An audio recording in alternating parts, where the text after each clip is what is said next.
헤어지고 나서 밤새 카톡을 썼다 지웠다 한 적 있죠? 인스타 스토리 올리고 뷰어 목록 들여다보거나 술 한잔 걸치고 전화하거나 같이 아는 친구한테 슬쩍 그 사람 안부를 물어본 적 아마 한 번쯤은 다 해봤을 겁니다. 그리고 그러면서도 어딘가 알고 있는 거예요. 이게 의미 없다는 걸. 근데 안 할 수가 없는 거죠. 그 사람은 지금 아무렇지 않게 잘 자고 잘 먹고 있는데 당신 혼자 무너지고 있는 그 느낌. 그 불공평함이 너무 커서 뭐라도 해야 할 것 같은 거잖아요. 그런데 솔직하게 말씀드릴게요. 그 방법들은 전부 역효과입니다. 매달릴수록, 티를 낼수록 상대방 눈에 당신은 점점 더 가볍게 보입니다. 진짜로 그 사람을 후회하게 만드는 건 완전히 다른 방향에 있어요. 그리고 그게 뭔지 지금부터 하나씩 짚어드릴게요. 첫 번째로 해야 할 건 완전히 사라지는 겁니다. 이런 행동들이 왜 역효과인지 아세요? 전부 하나의 공통점이 있거든요. 상대방에게 당신이 아직 거기 있다는 신호를 계속 보내는 겁니다. 그리고 그 신호가 반복될수록 당신은 점점 당연한 존재가 됩니다. 공기처럼요.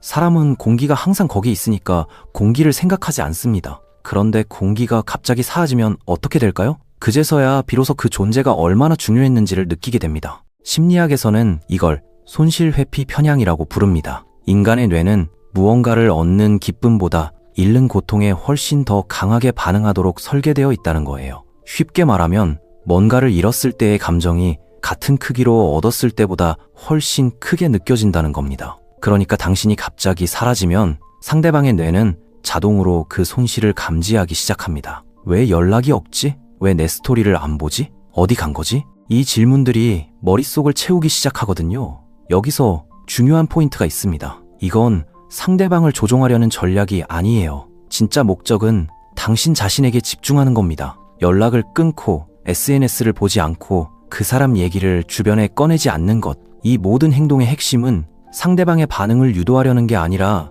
당신이 실제로 움직이기 시작하는 거예요. 그리고 그 진짜 변화가 결국 상대방에게 전달됩니다. 두 번째는 그 사람 이야기를 입 밖으로 꺼내지 않는 겁니다. 많은 사람들이 첫 번째는 어느 정도 실행합니다. 상대방에게 연락을 끊고 SNS도 보지 않으려고 노력하죠. 근데 문제는 거기서 끝나지 않는다는 겁니다. 친구한테, 가족한테, 회사 동료한테까지 그 사람 이야기를 끊임없이 한다는 거예요. 상처받은 이야기, 억울한 이야기, 도대체 왜 그랬는지 아직도 이해가 안 된다는 이야기. 그런데 이걸 반복하면 두 가지 일이 동시에 일어납니다. 하나는 당신 머릿속에서 그 사람이 계속 살아있게 되는 거고, 또 하나는 그 말이 돌고 돌아서 결국 상대방의 귀에 들어간다는 겁니다. 같이 아는 친구는 의도하든 의도하지 않든 소식을 전달하게 되어 있거든요. 그리고 상대방이 그 말을 들었을 때 속으로 이런 생각을 합니다.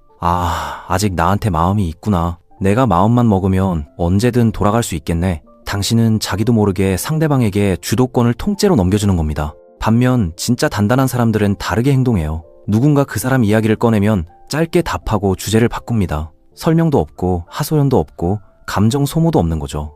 요즘 다른 것들에 집중하고 있어. 이 한마디면 충분합니다. 그리고 그 덤덤함이, 그 침착함이 결국 상대방에게 가장 강한 메시지가 됩니다. 저 사람 왜 저렇게 멀쩡하지? 내 생각을 아예 안 하는 건가? 혹시 벌써 나를 잊은 건가? 이 의문이 상대방 머릿속에 조금씩 자리 잡기 시작하거든요. 세 번째는 진짜로 성장하는 겁니다. 잠수만 타면 된다, 냉정하게 굴면 된다고 생각하는 사람들이 많습니다. 근데 그건 절반만 맞는 이야기예요. 상대방이 당신 없이도 잘 지낼 수 있다는 걸 인정하게 만드는 건 그냥 사라지는 게 아니라 당신이 실제로 달라지는 거거든요. 운동을 시작하고 새로운 걸 배우고 오래 미뤄왔던 취미를 드디어 시작하고 당신을 진심으로 아껴주는 사람들과 시간을 보내는 것. 이건 상대방에게 보여주기 위한 행동이 아닙니다. 순전히 당신 자신을 위한 투자예요. 그런데 여기에 재밌는 심리학적 원리가 하나 있어요. 사람은 다른 사람 주변에 어떤 사람들이 있는지를 보고 그 사람의 가치를 무의식적으로 판단한다는 겁니다. 당신 곁에 활기차고 긍정적인 사람들이 모인다면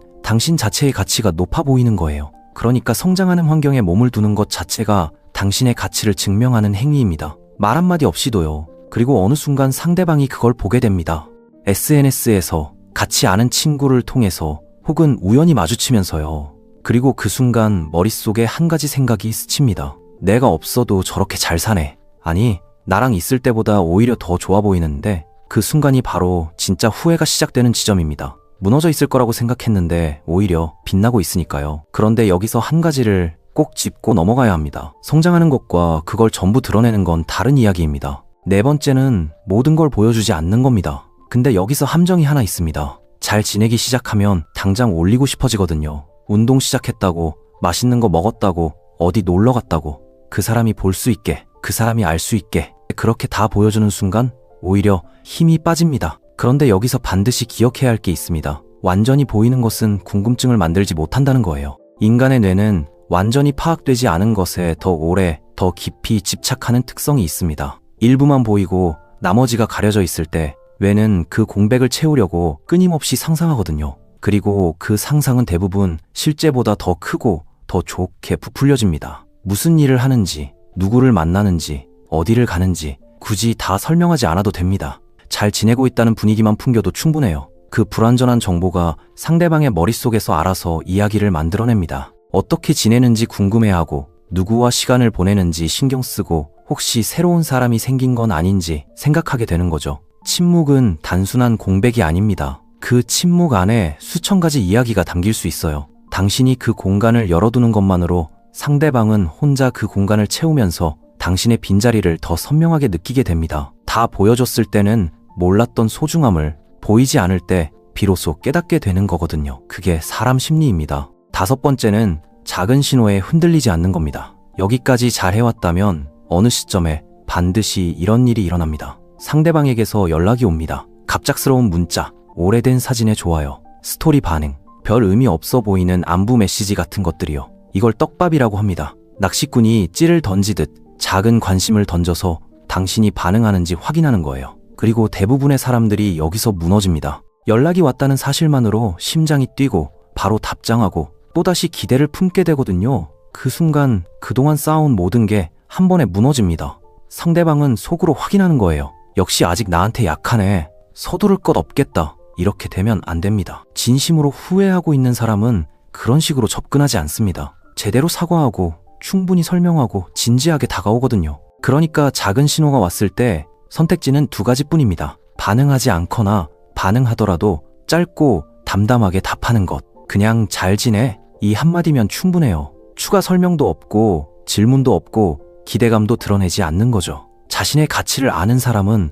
떡밥 하나에 달려가지 않습니다. 여섯 번째는 이미 이긴 사람처럼 사는 겁니다. 마지막이자 가장 핵심적인 단계입니다. 이건 그냥 마음가짐 이야기가 아니에요. 실제로 당신의 삶을 어떻게 살아가느냐의 문제입니다. 이기려고 노력하는 사람과 이미 이긴 사람은 완전히 다른 에너지를 가집니다. 이기려고 노력하는 사람은 아직도 상대방을 의식하고 상대방의 반응을 살피고 상대방에게 뭔가를 증명하려 해요. 반면 이미 이긴 사람은 그냥 자기 삶을 삽니다. 자신이 원하는 것을 추구하고 자신을 진심으로 아끼는 사람들과 함께하고 매일 조금씩 더 나아지는 것에만 집중하는 거죠. 그리고 이 일관성이 시간이 지날수록 더 강력해집니다.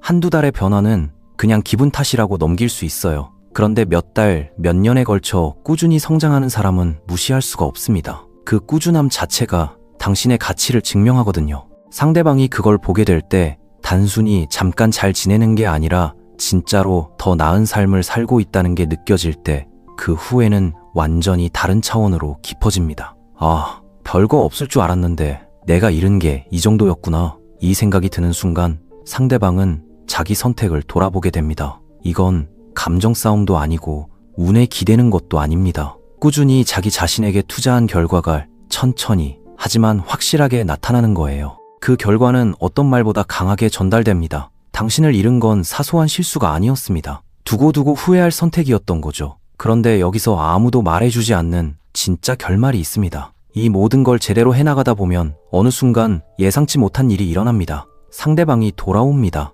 미안했다고, 잘못했다고, 다시 시작하고 싶다고요. 근데 그때가 되면 당신은 아마 그 사람을 원하지 않게 될 겁니다. 왜냐하면 그 시간 동안 당신은 이미 알아버렸거든요. 그 사람 없이 더 행복하다는 걸, 더 단단해졌다는 걸, 삶이 오히려 더 평화롭다는 걸. 그 과정을 거친 당신은 더 이상 그 사람이 필요하지 않습니다. 그게 진짜 승리입니다. 상대방을 후회하게 만드는 것 자체가 목적이 아닌 거예요. 복수도 아니고 감정 싸움도 아닙니다. 당신 삶이 너무 풍요롭고 너무 행복해서 그 사람이 돌아오든 안 오든 더 이상 상관없어지는 것. 그게 진짜 목표입니다. 그들이 돌아오면 받아줄지 말지 당신이 결정하면 됩니다. 돌아오지 않아도 당신은 이미 최고의 삶을 살고 있으니까요.